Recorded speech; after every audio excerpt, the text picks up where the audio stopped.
आज के इस लीगल वीडियो में हम संपत्ति अंतरण अधिनियम 1882 के अंतर्गत आने वाली धाराएं धारा 58 से धारा 137 तक का संक्षिप्त अध्ययन करेंगे। तो चलिए शुरू करते हैं। संपत्ति अंतरण अधिनियम 1882 के अंतर्गत आने वाली धाराओं के भाग 1 के वीडियो में हमने धारा 1 से धारा 57 तक का अध्ययन किया था। भाग 2 के इस वीडियो में हम धारा 58 से धारा 137 तक का संक्षिप्त अध्ययन करेंगे। अध्याय 4 में टॉपिक दिया गया है वह स्थावर संपत्ति के बंधकों और भारों के विषय में। यह धारा 58 से शुरू होता है। धारा 58 में बताया गया बंधक, बंधककर्ता, बंधकदार, बंधक धन और बंधक विलेख की परिभाषा। धारा 59 में बताया गया है बंधक कब हस्तांतरण पत्र द्वारा किया जाना चाहिए। धारा 59 क में बताया गया है बंधककर्ताओं और बंधकदारों के प्रति निर्देशों के अंतर्गत वे व्यक्ति भी हैं जिन्हें उनसे हक व्युत्पन्न हुआ है। अगला टॉपिक है वह है बंधककर्ता के अधिकार और दायित्व। यह धारा 60 से शुरू होता है। धारा 60 में बताया गया मोचन करने का बंधककर्ता का अधिकार, बंधक संपत्ति के भाग का मोचन। धारा 60 क में बताया गया बंधककर्ता को प्रतिअंतरण करने के बजाय किसी तृतीय पक्षकार को अंतरण करने की बाध्यता। धारा 60 ख में बताया गया दस्तावेजों के निरीक्षण और पेश कराने का अधिकार। धारा 61 में बताया गया पृथक्तया या साथ साथ मोचन कराने का अधिकार। धारा 62 में बताया गया कब्जा प्रत्युद्धरण का भोग बंधककर्ता का अधिकार। धारा 63 में बताया गया बंधक संपत्ति में अनुवृत्ति, अंतरित स्वामित्व के आधार पर अर्जित अनुवृत्ति। धारा 63 क में बताया गया बंधक संपत्ति में अभिवृद्धि। धारा 64 में बताया गया बंधकित पट्टे का नवीकरण। धारा 65 में बताया गया बंधककर्ता द्वारा विवक्षित संविधाएं। धारा 65 क में बताया गया बंधककर्ता की पट्टा करने की शक्ति। धारा 66 में बताया गया कब्जा रखने वाले बंधककर्ता द्वारा दुर्व्यय। अगला टॉपिक का नाम है बंधकदार के अधिकार और दायित्व।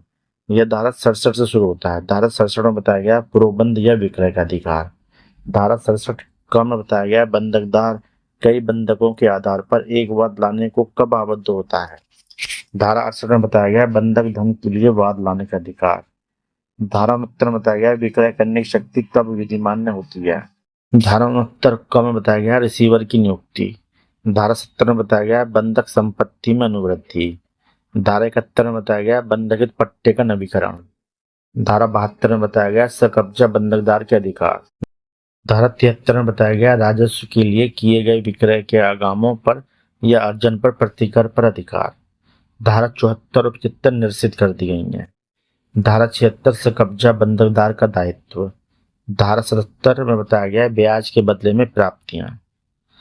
अगला टॉपिक का नाम है पूर्विकता। यह धारा 78 से शुरू होता है। धारा 78 में बताया गया पूर्विक बंधकदार का मुलतवी होना। धारा 79 में बताया गया जबकि अधिकतम रकम अभिव्यक्त है तब अनिश्चित रकम को प्रतिभूत करने के लिए बंधक। धारा 80 में बताया गया निरसित यानी रिपील्ड कर दी गई है। अगला टॉपिक का नाम है क्रम बंधन और अभिधाय। यह धारा 81 से शुरू होता है। धारा 81 में बताया गया प्रतिभूतियों का क्रम बंधन। धारा 82 में बताया गया बंधक ऋण की बाबत अभिप्राय। अगला टॉपिक का नाम है न्यायालय में निक्षेप। यह धारा 83 से शुरू होता है। धारा 83 में बताया गया बंधक मध्य शोध्य धन या न्यायालय में निषेध करने की शक्ति। धारा 84 में बताया गया ब्याज का बंद हो जाना। अगला टॉपिक का नाम है प्रोबंध विक्रय का मोचन। विक्रय या मोचन के लिए वाद, प्रोबंध और विक्रय।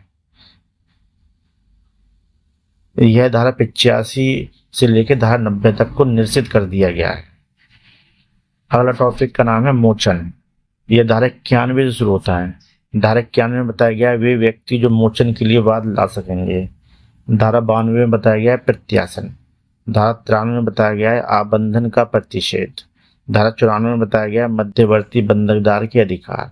धारा 85 में बताया गया मोचन कराने वाले सह बंधककर्ता का व्यय कर पाने का अधिकार। धारा 96 में बताया गया हक विलेखों के निक्षेप द्वारा बंधक। धारा 97 निरसित कर दी गई है। अगला टॉपिक है विलक्षण बंधक। यह धारा 98 से शुरू होता है। धारा 98 में बताया गया है विलक्षण बंधकों के पक्षकारों के अधिकार और दायित्व। अगला टॉपिक का नाम है बंधकित संपत्ति की कुटकी। यह धारा 99 को करती है निश्चित। अगला टॉपिक का नाम है भार। यह धारा 100 से शुरू होता है। धारा 100 में बताया गया है भार। धारा 101 में बताया गया है पाचक विलंगमों के विद्यमान होने पर विलयन न होना। धारा 102 में बताया गया है अभिकर्ता पर तामील या उसकी निविदा। अगला टॉपिक का नाम है सूचना और निविदा। यह धारा 103 से शुरू होता है। धारा 103 में बताया गया संविदा करने के लिए अक्षम व्यक्तियों को या उस द्वारा सूचना इत्यादि। धारा 104 में बताया गया नियम बनाने की शक्ति। अब आता है अध्याय 5। अध्याय 5 के अंदर टॉपिक दिया गया वह है स्थावर संपत्ति के पट्टों के विषय में। यह धारा 105 से शुरू होता है। धारा 105 में बताया गया है पट्टे की परिभाषा, पट्टाकर्ता, पट्टेदार, प्रीमियम और भाटक की परिभाषा।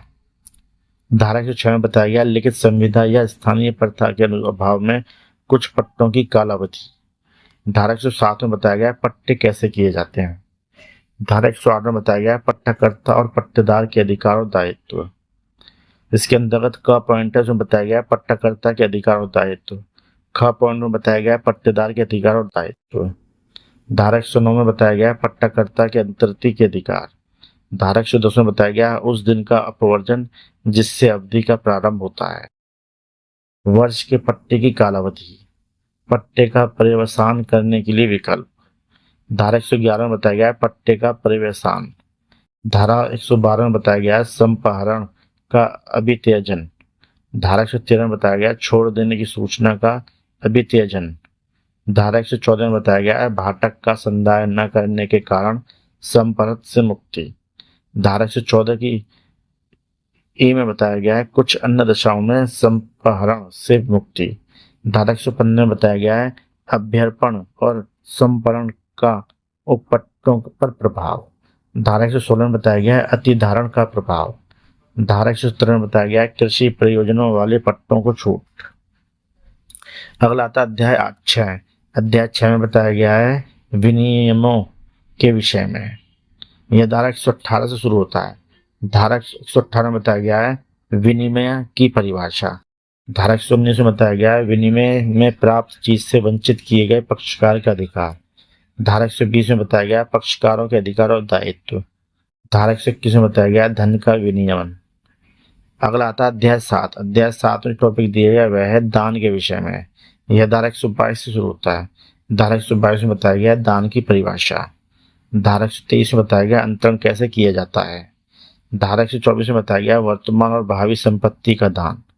धारा 125 में बताया गया ऐसे कई व्यक्तियों को दान जिनमें से एक प्रतिग्रहित नहीं करता है। धारा 126 में बताया गया दान निलंबित या प्रतिशरण कब किया जा सकेगा। धारा 127 में बताया गया दुर्भर दान, निराश्रित व्यक्ति को दुर्भर दान। धारा 128 में बताया गया सर्वस्व अदाता। धारा 129 में बताया गया है आसन्न मरण दान और मोहमेडन विधि की व्यावृत्ति। अगला अध्याय का नाम है अध्याय 8। इसके अंतर्गत टॉपिक आता है वह है अनुयोज्य दावों के अंतरण के विषय में। यह धारा 130 से शुरू होता है। धारा 130 में बताया गया है अनुयोज्य दावों का अंतरण। धारा 130 का में बताया गया है ये निश्चित कर दी गई है। धारा 131 सूचना का लिखित और हस्ताक्षरित होना। धारा 132 में बताया गया अनुयोज्य दावे के अंतरित का दायित्व। धारा 133 में बताया गया ऋणी की शोधन क्षमता की वारंटी। धारा 134 में बताया गया बंधकित ऋण। धारा 135 में बताया गया अग्नि बीमा पॉलिसी के अधीन के अधिकारों का समनुदेशन। धारा 135 ए निश्चित कर दी गई है। धारा 136 में बताया गया न्यायालय से सशक्त ऑफिसरों की असामर्थ्य। धारा 137 में बताया गया परिक्रम लिखतों की व्यावृत्ति। दोस्तों, उम्मीद करता हूँ ये टॉपिक आपको पसंद आया होगा। आपकी सहायता एवं सहूलियत के लिए इस टॉपिक का PDF लिंक वीडियो के नीचे डिस्क्रिप्शन में है। आप चाहे तो वहाँ से PDF फाइल डाउनलोड कर सकते हैं। साथियों, अगर वीडियो पसंद आया तो लाइक और सब्सक्राइब कीजिए।